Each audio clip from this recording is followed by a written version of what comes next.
Consumption ज्यादा होगा तो जो उस एडिशनल प्रोडक्शन के ऊपर में आपको जो है इंसेंटिव के अलग अलग स्लैब के रूप में आपको एडवांटेज दिया जाएगा। तो ये भी काफी अच्छा रहा और मुझे लगता है आने वाले समय में ये और सेक्टर भी इसके अंदर में शायद जुड़ेंगे और उससे बाकी सेक्टर को भी फायदा हो सकता है। हिंदुस्तान की आज जो है दुनिया में 5th लार्जेस्ट इकोनॉमी है और कंजम्पशन के लिहाज से हम दुनिया में तीसरे नंबर पे है। इसीलिए कोविड जैसे महामारी के समय में भी हिंदुस्तान की इकोनॉमी जो है उस पर ज्यादा इम्पैक्ट नहीं पड़ा। ये हमारी स्ट्रेंथ है और ये हमारी सबसे बड़ी स्ट्रेंथ है कि हम जो कुछ भी हिंदुस्तान में बनाएंगे उसकी जो है खपत, उसका कंजम्पशन हमारे देश में बहुत आसानी से हो सकता है। ये अपने आप में हमारी एक बहुत बड़ी स्ट्रेंथ है। ये सब स्ट्रेंथ को देखते हुए और गवर्नमेंट, सेंट्रल गवर्नमेंट की जो प्रोएक्टिव स्टेप्स है उसको देखते हुए मुझे ऐसा लगता है हिंदुस्तान में आने वाले समय में बहुत तेजी से जो है ग्रोथ आएगी और उसके कारण जो है पश्चिम बंगाल के अंदर में भी वो ग्रोथ दिखेगी। मैं अगर बात करूं पश्चिम बंगाल की, जैसे मैंने पहले बताया, हम भारत देश में नंबर 1 स्टेट बन सकते हैं। वो सब क्षमता और कला और वो पोटेंशियल हमारे पास है। हमारे पास कनेक्टिविटी है, जो मैं बार बार बोलता हूं कि हमारे पास रेलवे की करीब 4000 किलोमीटर से ज्यादा का जो है कनेक्टिविटी पश्चिम बंगाल में है। नेशनल हाईवे और स्टेट हाईवे मिला के 5000 से ज्यादा किलोमीटर जो है हमारे पास सड़कें हैं। दूर दराज गांव के अंदर में छोटी बड़ी सड़कें जोड़ दें तो 90,000 किलोमीटर से ज्यादा की सड़कें आज पश्चिम बंगाल में है। हमारे पास नेशनल और इंटरनेशनल एयर कनेक्टिविटी अच्छी है। इसके अलावा कोस्ट लाइन 210 किलोमीटर से ज्यादा का जो है समुद्री तट, जिसको हम कोस्ट लाइन बोलते हैं, वो भी पश्चिम बंगाल के अंदर में उपलब्ध है। ये अपने आप में बहुत बड़ी स्ट्रेंथ है। इसके कारण इंपोर्ट और एक्सपोर्ट के लिए, व्यवसाय करने के लिए बहुत आसानी हो जाती है। इसके कारण फ्रेट और लॉजिस्टिक का जो है खर्चा बहुत कम आता है। अच्छी जो है बारिश हर साल पश्चिम बंगाल में हम देखते हैं और इसके कारण जो है एक चीज ये सहजता से जाना जाता है कि अगर अच्छी बारिश होती है तो उस प्रांत के अंदर में एग्रीकल्चर के लिए बहुत अपार क्षमताएं हैं। हमारे पश्चिम बंगाल में कलकत्ता के अंदर में बीचों बीच जो है गंगा नदी बहती है और उसके कारण बहुत इकोनॉमी की एक्टिविटी बढ़ सकती है। तीस्ता नदी जैसे नदियां हमारे पश्चिम बंगाल के अंदर में है। इन सब नदियों के कारण हाइड्रो प्रोजेक्ट के बहुत अपार असंभव मतलब बहुत ज्यादा जो है संभावनाएं पश्चिम बंगाल के अंदर में है। हमारे पास टूरिज्म को लेकर के बहुत कुछ करने के लिए है। हमारे पास स्किल और बुद्धिजीवी लोगों की कोई कमी नहीं है। हमारे पास नोबेल पुरस्कार पाने वाले भी पश्चिम बंगाल के अंदर में लोग हैं। हिंदुस्तान में सबसे ज्यादा एमएसएमई अगर कहीं है तो वो पश्चिम बंगाल है। ये सब होते हुए भी लेकिन मुझे बड़ा दुख के साथ कहना पड़ता है कि पश्चिम बंगाल की जो आज की सरकार है, वो सरकार की जो नेगेटिव पॉलिसीज के कारण कहीं न कहीं जो है पश्चिम बंगाल पिछड़ रहा है। जब भारत आजाद हुआ था सब कुछ नंबर 1 जो है पश्चिम बंगाल में था। आज धीरे धीरे हम बहुत तेजी से पिछड़ रहे हैं। लॉ एंड ऑर्डर की सिचुएशन बहुत ही खराब है। सरकार के पास कोई विजन नहीं दिखता पश्चिम बंगाल को आगे बढ़ाने का और गवर्नमेंट के मिसमैनेजमेंट के कारण, मिस गवर्नेंस के कारण आज जो है 4.5 लाख करोड़ से ज्यादा का कर्जा पश्चिम बंगाल की आम जनता के ऊपर में है। हर एक पश्चिम बंगाल की जनता के ऊपर में 50,000 से ज्यादा कर्जा आज हम लेकर के घूम रहे हैं। पश्चिम बंगाल की सरकार एंटी पीपल पॉलिसी के ऊपर में विश्वास करती है। जो जन साधारण लोग को जो पॉलिसी पसंद नहीं करती, उस तरह की पॉलिसी थोपने की कोशिश करती है। जो जनमानस के लिए, जो गरीब गांव के लोगों के लिए भलाई की जो पॉलिसी होती है, उसका एडॉप्शन पश्चिम बंगाल सरकार नहीं करती। इन सब के कारण, लॉ एंड ऑर्डर के कारण इन्वेस्टमेंट का माहौल पश्चिम बंगाल में बिल्कुल भी नहीं है। करप्शन और कट मनी को देखते हुए हर एक काम के लिए आपको या तो नेता की चमचागिरी करनी पड़ती है या भारी मात्रा में जो है प्रशासन और सरकार को पैसा देना पड़ता है। आज अगर पश्चिम बंगाल में कोई व्यक्ति अपना एक छोटा घर भी बनाने जाता है तो घर बनाने से पहले वहां पे इतनी जो है तरह के लोकल प्रेशर रहते हैं कि उसको जो है सीमेंट किससे खरीदना वो भी तय नहीं कर सकता, सरिया किससे खरीदना वो भी वो आम व्यक्ति तय नहीं कर सकता। वो वहां की छोटी छोटी लोकल पार्टी और वहां के लोकल गुंडे तय करते हैं। इस तरह की स्थिति में आज पश्चिम बंगाल है। हमें इस सब परिस्थिति को बदलना होगा। और हम सब ने देखा कि कोविड संकट के समय में कितना हमारा हेल्थ का इंफ्रास्ट्रक्चर कोलैप्स था। मुझे ये बताते हुए बड़ा दुख होता है कि आज नॉर्थ बंगाल के अंदर में एक भी सरकारी अस्पताल ऐसा नहीं है जो कोविड का इलाज कर सके। आज शुक्र है कि प्राइवेट अस्पतालों के कारण हमारे लोग जो है सांस ले पा रहे हैं। उसके कारण जो है काफी हद तक जो है हम इस महामारी को संभालने में सक्षम हुए हैं, लेकिन सरकारी तंत्र जो है पूरी तरह असमर्थ रही। हम हमें ये भी ध्यान में रखना होगा कि आज जो है पश्चिम बंगाल में हर एक व्यक्ति के ऊपर में 988 रुपीस पर जो है पर्सन मेडिकल के ऊपर में खर्चा होता है, जबकि भारत का नेशनल एवरेज अगर हम फिगर देखें 1500 रुपए से ज्यादा जो है भारत का नेशनल एवरेज जो है पर पर्सन मेडिकल के ऊपर में खर्च होता है। बहुत सारे स्टेट पश्चिम बंगाल से पीछे हैं, उसके बावजूद भी नेशनल एवरेज 1500 रुपया है, लेकिन पश्चिम बंगाल का खर्चा 1000 रुपया से कम आज होता है। इन सब को हमको परिवर्तन करना होगा, क्योंकि हम सब इंटेलेक्चुअल लोभी हैं। ये सिर्फ जो है कहने के लिए अच्छा लगता है, लेकिन अल्टीमेटली अगर हमारे हाथों से ये सब एग्जीक्यूशन होता है तो तभी वास्तव में हम इंटेलेक्चुअल कहलाएंगे। इसीलिए हमको नए विजन और नए जो है तरीके से सोचना होगा। और मुझे लगता है पश्चिम बंगाल में अगर पॉलिटिकल चेंज आएगा तभी जो आपके मन में सपने हैं या जो हमारे जैसे लोगों के मन में सपने हैं वो तभी पूरे हो सकते हैं, मुझे ऐसा लगता है। मैं अगर बात करूं नॉर्थ बंगाल की, जिस विषय को लेकर के हम बैठे हैं, देखिए यूनिटी एंड डाइवर्सिटी, अनेकता में एकता, यही हमारी विशेषता।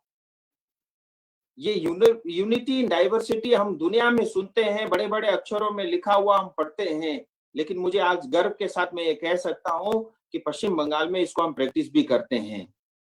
बहुत सारे अलग अलग जो है समाज के लोग, जाति के लोग, अलग अलग भाषा बोलने वाले लोग, लेकिन हम एकता में विश्वास रखते हैं, हम पीस पे विश्वास रखते हैं। वो आज तक हम उसका पालन करके आगे बढ़ रहे हैं। ये हमारी सबसे बड़ी स्ट्रेंथ है। हमारी रिच कल्चर और ट्रेडिशन और हमारी डाइवर्सिटी, ये अपने आप में हमारी स्ट्रेंथ है। और जहां भी जिस क्षेत्र में ये सब क्वालिटी हो, उस क्षेत्र के आगे बढ़ने से कोई भी नहीं रोक सकता। कुछ समय के लिए सरकारें जरूर हमारी बाधा बन सकती है, लेकिन देर सवेर हमें आगे बढ़ने में कोई नहीं रोक सकता। ये हमारी एक खास विशेषता है। अगर मैं दूसरी विशेषता पश्चिम नॉर्थ बंगाल की बात करूं, तो जो स्ट्रेटेजिक लोकेशन हमारे पास है, नॉर्थ बंगाल के पास है, मुझे लगता है भारत में शायद वो कमी देखने को मिलेगा। नॉर्थ बंगाल के चारों तरफ जो है 4 इंटरनेशनल बॉर्डर से घिरा हुआ है। हमारे एक तरफ जो है नेपाल है, दूसरी तरफ बांग्लादेश है, तीसरी तरफ भूटान है, और करीब 150 किलोमीटर दूर चाइना, या करीब एयर डिस्टेंस की बात करूं कि 50 किलोमीटर के अंदर में जो है डोकलाम वाला क्षेत्र आ जाता है। सो चाइना भी इतना करीब है। और इसके अलावा जो है ये साउथ ईस्ट एशिया के देश भी बहुत निकट पड़ते हैं, चाहे वो म्यांमार बर्मा हो, वियतनाम हो, लाओस हो, कंबोडिया हो, या थाईलैंड क्यों ना हो। सो ये हमारी एक बहुत बड़ी जो है एक हमारे लिए ये एक प्लस पॉइंट है। और इन्हीं सब के कारण जो स्ट्रेटेजिक लोकेशन हमको मिला है, जो एडवांटेज नॉर्थ बंगाल को है, अगर उसका हम सही उपयोग करते हैं तो हम बहुत सारे देशों के लिए इकोनॉमी एक्टिविटी का हब बन सकते हैं। इसको हमें कभी नहीं भूलना चाहिए। ये पूरा का पूरा क्षेत्र नेशनल सिक्योरिटी के एंगल से भी काफी महत्वपूर्ण रखता है, काफी इंपॉर्टेंस रखता है।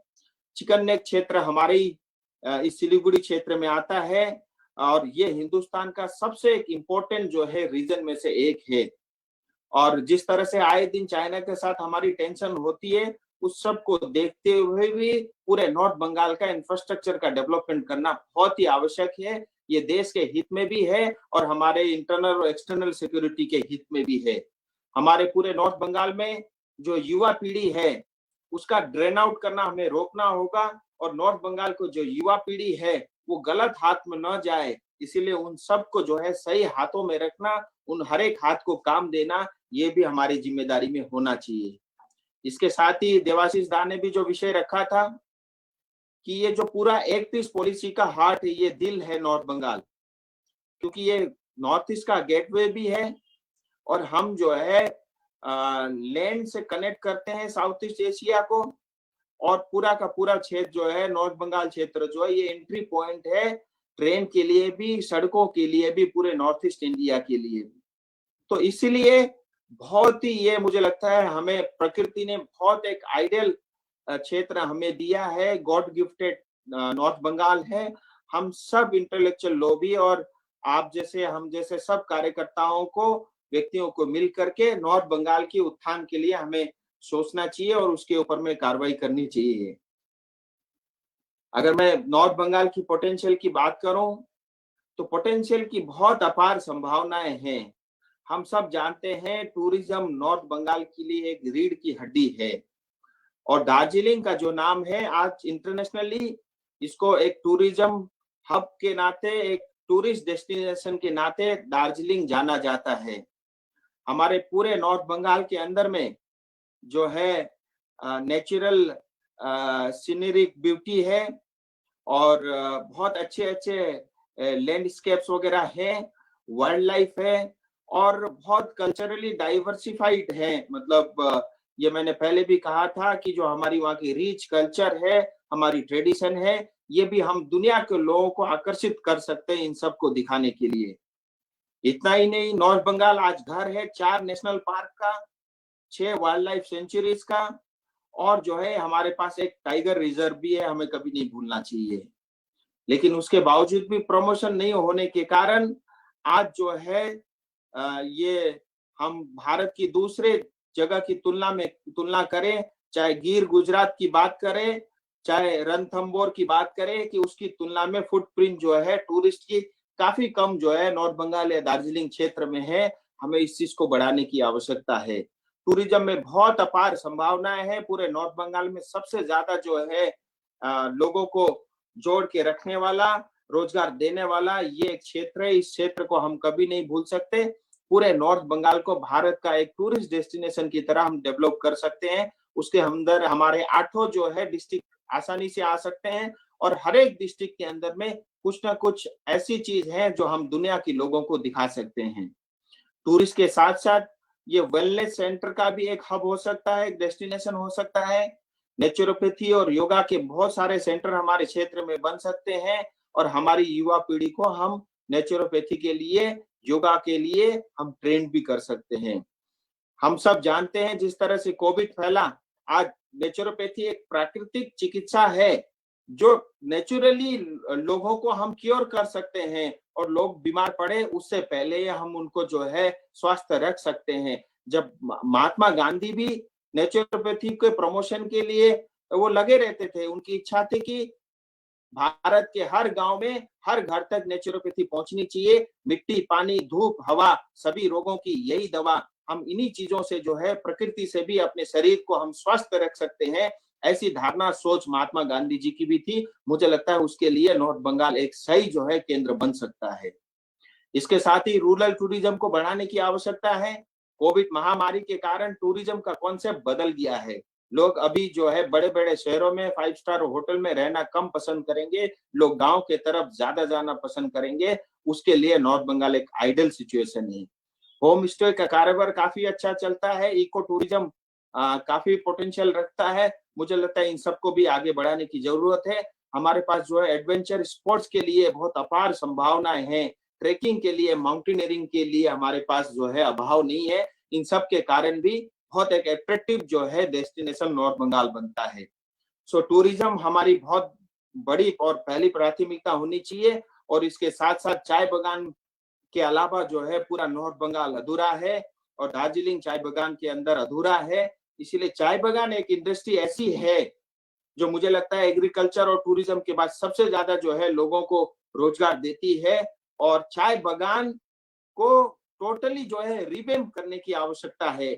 आज पूरे नॉर्थ बंगाल में 450 450 जो है टी गार्डन है, बड़े और छोटे मिला करके, और इसके अलावा 1000 से ज्यादा जो है छोटी छोटी जो है स्मॉल स्केल जो है गार्डन्स है वो अलग है और करीब 4 से 5 लाख लोगों को जो है डायरेक्ट चाय बगान रोजगार देता है।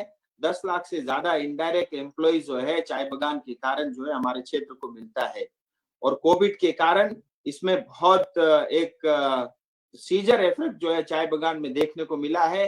साथ ही हमको कभी ये नहीं भूलना चाहिए कि हमारे चाय बगान के अंदर में हमारी माताएं और बहनें 50% से ज्यादा लेडीज माताएं और बहनें काम करती है और उसमें से भी बहुत अधिक मात्रा में हमारे एसटी और एससी लोग हैं उसके अंदर में काम करते हैं, हमारे राजवंशी, हमारे गोरखा भाई बहन, हमारे कोच, मेचे, टोटो, राभा, अलग अलग समाज के लोग जो खास करके जो इकोनॉमी में काफी पिछड़े हुए हैं, वो सारे लोग आज चाय बगान के ऊपर में उनकी डिपेंडेंसी है। सो ये अपने आप में एक धर्म धर्म का काम है, ये एक सेवा का काम है, हमको इस तरह से भी देखने की आवश्यकता है।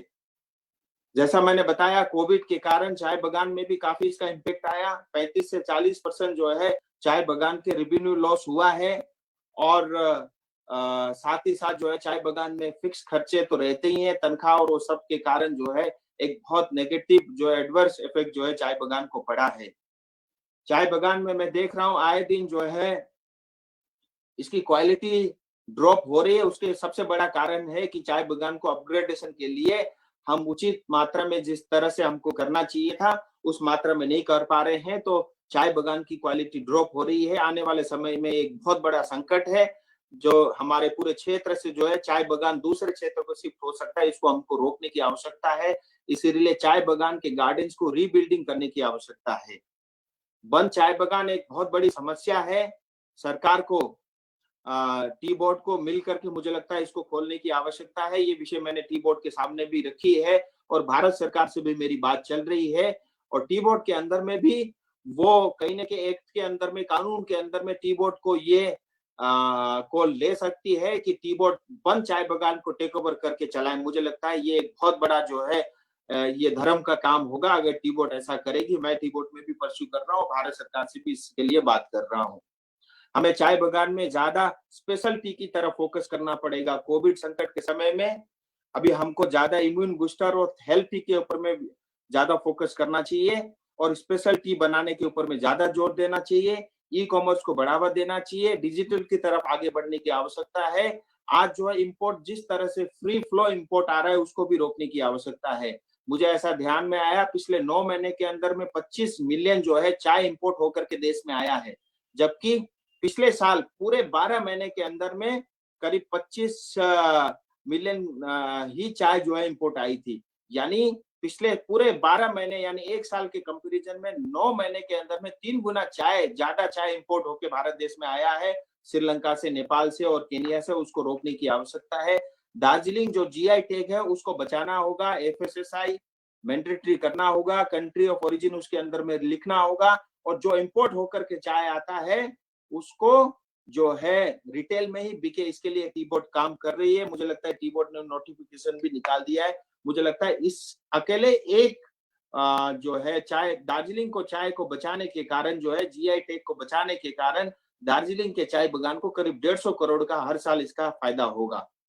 टी बोर्ड में उसकी रोल बहुत लिमिटेड है, उसको बढ़ाने की आवश्यकता है। उस दिशा में हम लोग काम भी कर रहे हैं। और जैसा मैंने बताया कि जो है ये सब चाय बगान की इश्यूज है। इसके अलावा जो है हमारे जो कर्मचारी जो चाय बगान में काम करते हैं उनकी 2 बहुत बड़ी समस्याएं हैं जिसका समाधान करना बहुत आवश्यक है। एक तो जो चाय बगान में काम करते हैं श्रमिक, उनको आज मिनिमम वेज नहीं मिलता। पूरे पश्चिम बंगाल के अंदर में 350 रुपया मिनिमम वेज मिलता है किसी भी स्किल लेबर और वर्कर और श्रमिक को। लेकिन जब चाय बगान में इतना हाईली स्किल काम है पत्ता टिपना, उसके बावजूद भी इनको 176 रुपए ही मिलता है। मुझे लगता है पश्चिम बंगाल की जनता के ऊपर में कहीं न कहीं सरकार की तरफ से बहुत बड़ा अन्याय और अत्याचार है, इसको हमें रोकना होगा। भारत सरकार ने इस समस्या के हल के लिए बहुत बड़ा काम किया है। अभी हाल ही में पार्लियामेंट में 4 जो है लेबर रिफॉर्म्स के बिल पास हुए हैं। अब इसके रूल्स बन रहे हैं, अगले 2-3 महीने के अंदर में ये रूल्स लागू हो जाएंगे। और मैं आपके साथ गर्व के साथ ये कह सकता हूँ कि चाय बगान में काम करने वाले श्रमिकों को आने वाले समय में कम से कम 300 रुपए मिनिमम वेज प्रतिदिन मिलेगा। और उसके लिए पश्चिम बंगाल की सरकार भी बाध्य होगी और हमारे जो चाय बगान के ओनर है उनको भी ये देना पड़ेगा। और जो कुछ भी वेलफेयर का एक्टिविटी का पैसा था वो या तो केंद्र सरकार देगी या जो है पश्चिम बंगाल की सरकार देगी। इस दिशा में काम चल रहा है। मैं आपके माध्यम से हमारे चाय बगान से जुड़े सभी श्रमिकों को ये खुशखबरी देना चाहता हूँ कि हम सबको मिनिमम वेज जल्द से जल्द मिलेगा। इसके अलावा उनकी दूसरी सबसे बड़ी जो समस्या है पर्चा पट्टा। आज नॉर्थ बंगाल के अंदर में जो भी लोग चाय बगान में जुड़े हैं उनके पास कोई जमीन का अधिकार नहीं है। अभी हमने देखा पश्चिम बंगाल की सरकार ने 15% चाय बगान की जमीन टूरिज्म के लिए या दूसरे कामों के लिए उनको दे दी गई। लेकिन अगर उतनी ही जमीन अगर हमारे चाय बागान के श्रमिकों के पास जो है, जहाँ पे वो रहते हैं, उनका जो घर है, उनकी बाड़ी है, अगर वो दे देते तो मुझे लगता है ये बहुत बड़ा काम होता, लेकिन पश्चिम बंगाल की सरकार ने ऐसा नहीं किया। मैं आपके माध्यम से ये कहना चाहूंगा, पश्चिम बंगाल में परिवर्तन आएगा और भारतीय जनता पार्टी सरकार बनते ही आने वाले समय में हम अपनी जनता को पर्जा पट्टा देने का भी काम करेंगे। ये चाय बागान को लेकर के था, ऐसे बहुत सारे विषय हैं, समय का अभाव है, फिर कभी मैं डिटेल में बताऊंगा। इसके अलावा सिंखोना बागान हम सब जानते हैं, मंगपू के अंदर में 20,000 से ज्यादा एकड़ जमीन के अंदर में हम सिंखोना प्लांट लगा करके, मेडिसिन प्लांट लगा करके दुनिया भर के इन्वेस्टमेंट को हम अट्रैक्टिव कर सकते हैं, हम अट्रैक्शन पैदा कर सकते हैं। लेकिन कहीं ना कहीं जो सिंखोना प्लांट है वो आज मरे हुए हैं और पश्चिम बंगाल की सरकार उस पर ध्यान नहीं दे रही है, उस पर भी देने की आवश्यकता है। और नॉर्थ बंगाल में हम सब जानते हैं, सिलीगुड़ी ये पूरा का पूरा क्षेत्र, जैसे मैंने बताया, कितना जो है हमारे लिए पोटेंशियल रखता है। मुझे लगता है पूरे क्षेत्र को हम ट्रेड और कॉमर्स का एक हब बना सकते हैं, एक डेस्टिनेशन बना सकते हैं। उस दिशा में भी हम सबको मिल करके सोचना होगा। जैसे मैंने पहले बताया, हाइडल पावर की बहुत अपार संभावनाएं हैं। अभी हाल में हम 183 मेगावाट बिजली ही उत्पाद कराते हैं, लेकिन हमारे पास क्षमता 1000 मेगावाट की है, 1000 मेगावाट की है। उसे और एक्सप्लोर करने की आवश्यकता है, साथ में एनवायरनमेंट को प्रोटेक्ट करते हुए, उसको ध्यान में रखते हुए। अभी देवाशीष दा ने भी बताया कि हमारा पूरा क्षेत्र नॉर्थ बंगाल एक एजुकेशन हब बन सकता है। हम सब जानते हैं दार्जिलिंग और कालिम्पोंग ये हिस्टोरिकली जो है एजुकेशन के हब रहे हैं। यहाँ पे जो है 10वीं तक की, 12वीं तक की आज भी जो पढ़ाई होती है, दुनिया भर के Laos, Cambodia, Singapore, Nepal, Bhutan, Bangladesh की जो है स्टूडेंट आकर आज भी पढ़ाई करते हैं। अगर नॉर्थ बंगाल में एक सेंट्रल यूनिवर्सिटी होगा, मुझे लगता है ये पूरे क्षेत्र के लिए एक बहुत बड़ा जो है उद्धार का काम करेगा। इसको हमें कभी नहीं भूलना चाहिए। हमारा पूरा क्षेत्र एक एग्रीकल्चर का हब बन सकता है। हम सब जानते हैं हमारे दार्जिलिंग के मशहूर ऑरेंजेस, फांसीदेवा का पाइनएप्पल, मालदा के हमारे आम और मैंगोस, जलपाईगुड़ी का जो है जो बनानास हैं, अलीपुर द्वार का जो है लेमन और लाइम है, कुछ बिहार का लीची और कटहल जो है हम कभी नहीं भूल सकते। इसी तरह कालिम्पोंग के जो है फ्लावर्स, तो इसके कारण वहां भी बहुत अपार संभावनाएं हैं। और साथ ही साथ उत्तर और साउथ दिनाजपुर जो है वेजिटेबल सब्जियों के लिए ये क्षेत्र बहुत ही प्रसिद्ध हैं। इन सब के कारण पूरा का पूरा क्षेत्र एक एग्रीकल्चर का हब बन सकता है। उस दिशा में भी हमें सोचने की आवश्यकता है। हमारा पूरा क्षेत्र आईटी हब बन सकता है। हमारे पास जैसे मैंने बताया, हमारे टैलेंटेड पढ़े लिखे युवा हैं जो हाईली क्वालिफाइड है, हाईली स्किल है। उन सबको लगा करके अगर हम अपने क्षेत्र में आईटी का विस्तार करें, मुझे लगता है हम अपने युवा पीढ़ी को सही रास्ते भी दिखा पाएंगे, उनको रोजगार भी दे पाएंगे। इसी तरह से हमने एग्रीकल्चर के ऊपर में, मैन्युफैक्चरिंग के ऊपर में, आईटी सर्विस के ऊपर में पूरी तरह फोकस करना होगा। हम नॉर्थ बंगाल का समग्र रूप से विकास चाहते हैं तो हमको तीनों सेक्टर में फोकस करना पड़ेगा, एग्रीकल्चर सेक्टर के अंदर में, मैन्युफैक्चरिंग सेक्टर के अंदर में और आईटी के अंदर में। इतना पोटेंशियल होते हुए भी, समय कम है, मैं ज्यादा समय नहीं लूंगा, इतना पोटेंशियल होते हुए भी जो मैंने बात रखी ये मुझे लगता है 20-25% ही है। अभी भी ऐसा बहुत कुछ है नॉर्थ बंगाल के बारे में बताने के लिए, लेकिन समय का कम है। मैं इतना ही विषय आपके सामने रख रहा हूँ। हम सब जानते हैं हमारे जो बड़े बड़ी शहरें हैं, टाउन से, सिटी से, आज वहां पे वेस्ट मैनेजमेंट कुछ भी नहीं है, जीरो है। एजुकेशन सेक्टर क्वालिटी ड्रॉप हो रही है। हमारे पूरे क्षेत्र में शॉर्टेज ऑफ वाटर है, पीने की पानी का अभाव है। रूरल इंफ्रास्ट्रक्चर पूरी तरह कोलैप्स है। ट्रैफिक की बहुत बड़ी भयंकर समस्याएं हैं। हमेशा से नॉर्थ बंगाल की अनदेखी हुई है, चाहे वो सीपीएम ने किया हो, चाहे आज वो टीएमसी की सरकार हो। हमें इसको बदलना होगा। नॉर्थ बंगाल एक स्लीपिंग टाइगर है, हमें जागने की आवश्यकता है। मुझे लगता है कि नॉर्थ बंगाल को हम बहुत आगे ले जा सकते हैं। आज पूरा जो है बंगाल भी 200 बिलियन डॉलर से कम की इकोनॉमी है। मुझे लगता है 2025 तक पूरा पश्चिम बंगाल जो है 300 बिलियन डॉलर से ज्यादा की इकोनॉमी बन सकती है। और उसमें से मेरा अपना स्वयं का टारगेट है, मेरा सपना है 200 बिलियन डॉलर की इकोनॉमी हम सिर्फ और सिर्फ ये 8 जिले नॉर्थ बंगाल को हम बना सकते हैं। इतनी क्षमता हम रखते हैं, लेकिन इसके लिए हम सबको एक होकर के काम करना पड़ेगा। बहुत समय मैंने आपका लिया, आपने मुझे इस कार्यक्रम में बुलाया, इसके लिए बहुत बहुत धन्यवाद। सभी को मेरा प्रणाम।